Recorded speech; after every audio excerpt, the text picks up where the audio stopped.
again, we're talking about the three basic components. They're great water, a great yeast. We use, typically for most of our beers here, we're using an English style yeast, again from Y Yeast up in the gorge. And we use malt. Most of our malt is pale malt and some Karastan, roast chocolate. I love to eat this stuff. It's just delicious. Anyway, it's like breakfast. So what's happening now, we're going to start with this pale malt. We're going to crack the grain open, okay? We're not crushing it. We're going to crack it. And what that does is it opens up the hard outside shell to the soft inner starch that's available there. We're going to come from the mill, which is in the back warehouse. We're going to come through an auger, and it's going to be brought into the grist case here, okay? The grain, now we're talking about for a batch of beer anywhere from 300 pounds to 900 pounds of beer per 7 barrels or per 14 kegs. So we're brewing 14 kegs in one batch of beer. This brewing system was made by JV Northwest. They're in Canby, Oregon.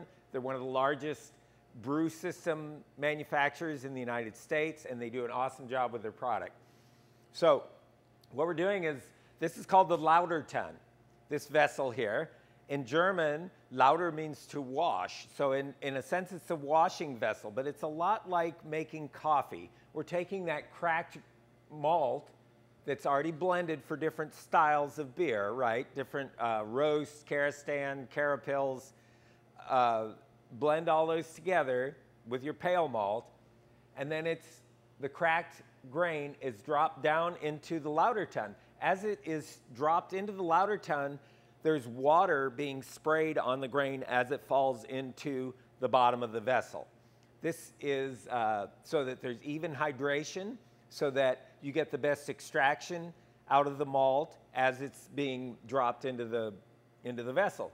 There's a screen on the bottom of the vessel, and that's like a straining facility, but it also, the grain itself, the cracked kernels act as a filtration system too to strain the starches as they're broken down. Now we're using water at 165 degrees, and what that's doing is it's breaking down the starches that are made available through the malting process.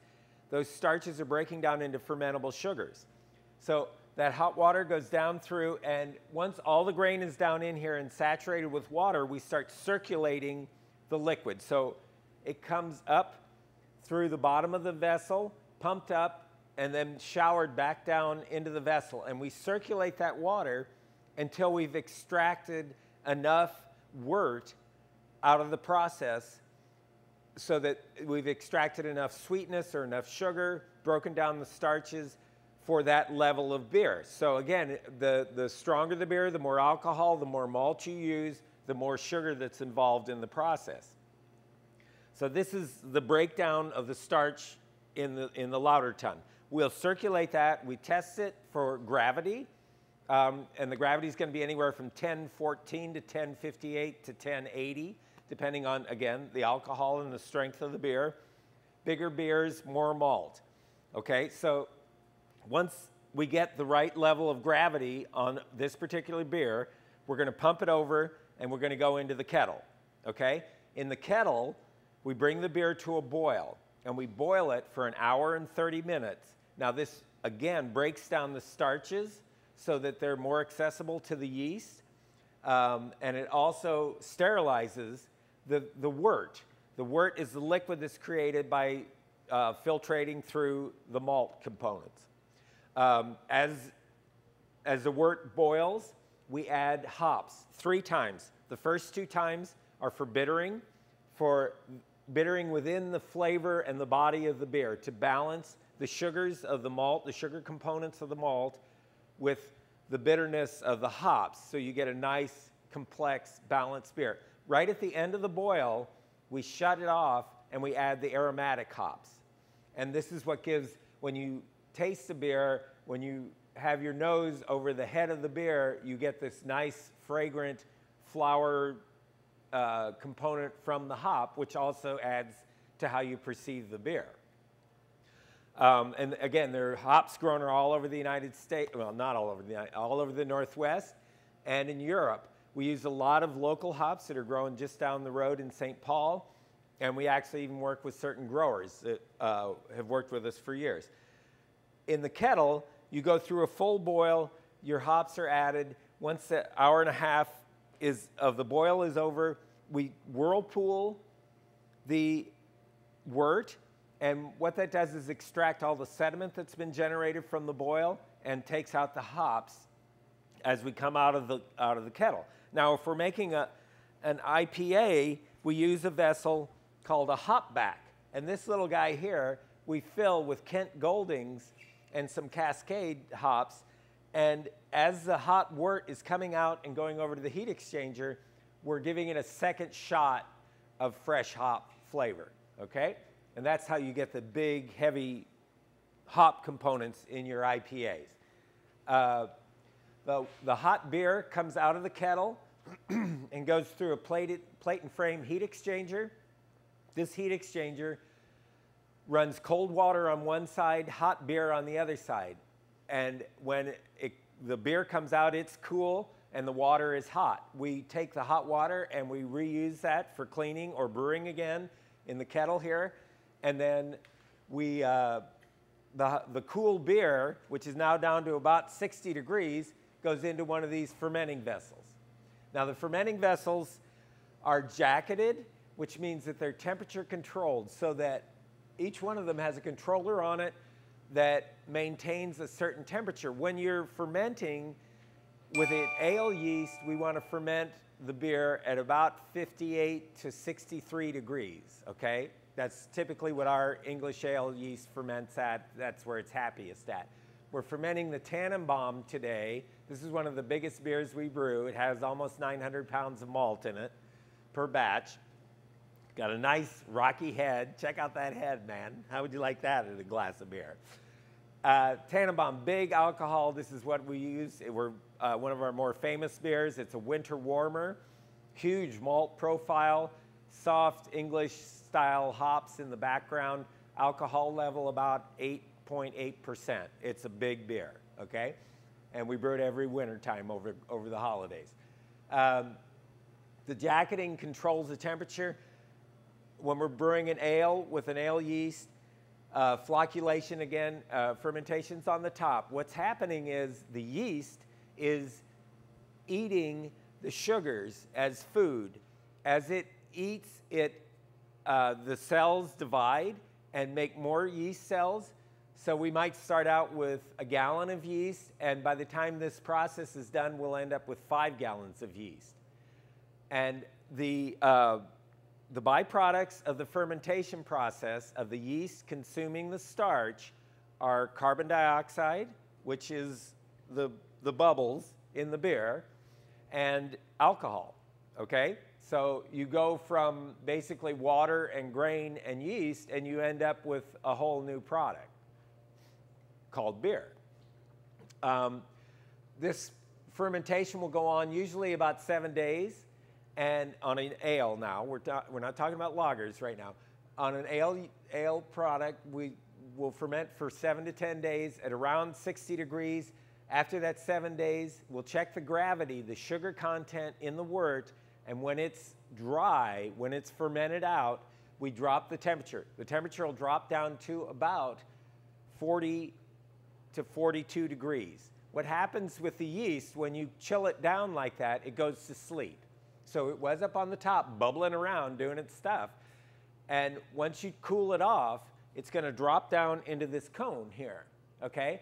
And in the cone, the yeast will flocculate, and it will all drop out of solution with the beer and go to sleep. It goes dormant. Now, we'll let the beer sit on that yeast bed for another week. And what that does is it adds more complexity to the beer. It gives you soft, sort of bready tones out of the beer that make it nice and rich and complex. This conditioning is expensive because it takes time, but we feel it also makes a really great beer. As the beer sits, it also clarifies. So the longer you give it here, the less you have to do with it in filtration coming out of the fermenter here. Now, when the beer is completed and we're ready to harvest the beer, we bring it off of this racking arm. This racking arm will take the beer above the yeast bed. Okay, so we're not disturbing the yeast. We want to leave the yeast behind, and we rack it off, and we come through into a plate and frame filter here. Now this filter is what they call a DE filter, or diatomaceous earth. It uses microscopic skeletons of sea animals that is harvested off the beach. We can filter down to 1 micron with this, which is almost sterile. Okay, so we're taking out all the yeast particles, any sediment, and a lot of times if there's any bacteria left, that all gets stripped out with the filter. Now we don't filter all of our beers, but anything that we bottle, we do filter, just because if you don't, you have yeast cells left in the beer can explode in the bottle, and that's not a good thing. You can see in these fermenters how this is blowing off carbon dioxide here into this vessel here. We do this, we put this in water so that bacteria doesn't go back up into the beer vessel. So this is basically a closed system. It's brewing, it's incredibly important that sanitation, we clean as much as we brew here. And that's what makes great beer, that's what makes consistent beer. If you get contamination coming up through the pipe, you can infect your yeast colony, and if your yeast colony gets infected or diverted, you can start to get off flavors in your beer, and again, it ruins your consistency. Okay, so as we come out of the fermenter, the beer is fermented out, all the starches, sugars have been fermented dry, and we're gonna rack over through the plate and frame filter. If it's an unfiltered beer, we'll go straight into a conditioning tank. Now again, these conditioning tanks are all jacketed and individually controlled for temperature, okay? We will condition the beer around 38 degrees. Conditioning allows the beer to soften its edges, allows the hops to mesh tightly with the malt components, and you get a much well-rounded beer out of this. Again, it's more conducive to producing traditional styles where they take a little more time to produce the beer. Conditioning can take 3 to 5 weeks. If we're brewing a lager, which is a bottom fermenting, slower fermenting, colder fermenting, lagers usually ferment at 45 degrees, different kind of yeast. If we're conditioning a lager, we have to condition it up to 3 months. So lagers are very expensive to produce because of the tank time you're taking, but it also produces a different style of beer. We get done with the conditioning, we go into the cooler. They're stored in Grundy tanks, which are the old tanks out of the English pubs. And from those Grundys, the beer is either kegged and taken up to Beaverton, or sold here directly from the cooler through a glycol line straight to the bar. Okay, and so coming out of the brewery, the end product is a beautiful Red Thistle Ale. One of our flagship beers. Look at the head on that thing. Now this is something that can make any customer happy. Ah, beautiful. The malts, soft hopping, just a classic English style beer. You can't ask for anything better than that.